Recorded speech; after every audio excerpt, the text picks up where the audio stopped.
Il y a une question qu'on pose très régulièrement à un avocat. Pour ainsi dire, quasiment tout le temps. Comment tu fais pour défendre un criminel, et en conscience en plus, hein? J'ai moi-même beaucoup entendu citer votre nom, maître Waderman, et dans les termes les plus élogieux. Il y a même un léger soupçon de complicité à assister avec autant de zèle quelqu'un qui est évidemment coupable. Ce n'est pas un délit, et ça n'a rien de suspect. Alors, bon, j'imagine que tout le discours sur le doute, la présomption d'innocence, patin couffin, tout ça, ça fait longtemps qu'on n'en est plus là. Mon père est mort en prison alors qu'il a toujours clamé son innocence dans cette affaire. En sa mémoire, j'ai fait un serment. Je me suis juré de prendre toutes les affaires où l'on bafouait la présomption d'innocence. Ok. Alors, premièrement, l'avocat n'existe pas. Enfin, si. Je m'explique. Un avocat n'existe que pour servir la parole de son client.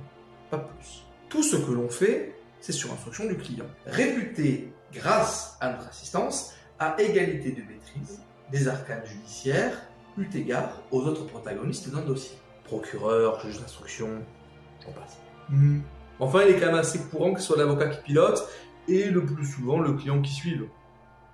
Vous êtes le 4e avocat qui vient me voir pour assurer ma défense.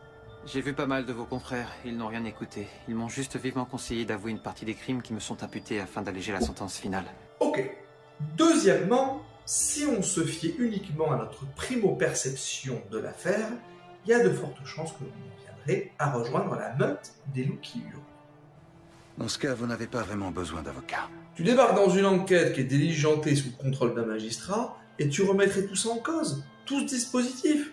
Allons, il n'y a pas de fumée sans feu. De fait, bien souvent, tant qu'on ne connaît pas le client, on ne sert pas réellement avec conviction sa parole.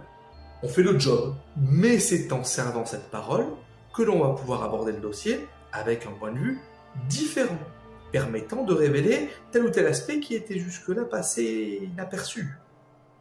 Oui, je comprends ce point de vue. Donc, si je devais résumer, grosso modo, quand on arrive dans une affaire, ça fait comme ça. Moi, admettons, c'est quand même assez exceptionnel. Troisièmement, et le médecin, il se pose cette question avant de sauver la vie de son patient. J'ai beau y penser. C'est mon devoir de médecin de sauver des vies. Un médecin doit-il choisir qui il soigne ou qui il laisse crever? Non, car derrière l'individu, il se bat pour la vie. Et bien l'avocat, c'est pareil. Le même dilemme se présente à nous autres avocats. On ne connaît pas la nature exacte de l'individu qu'on défend. Au-delà de l'individu, nous, on se bat pour la justice. Lorsqu'on défend une personne, nous sommes bien obligés de nous accrocher à quelque chose. Ça se résume à un verbe, croire. Et bim, du droit.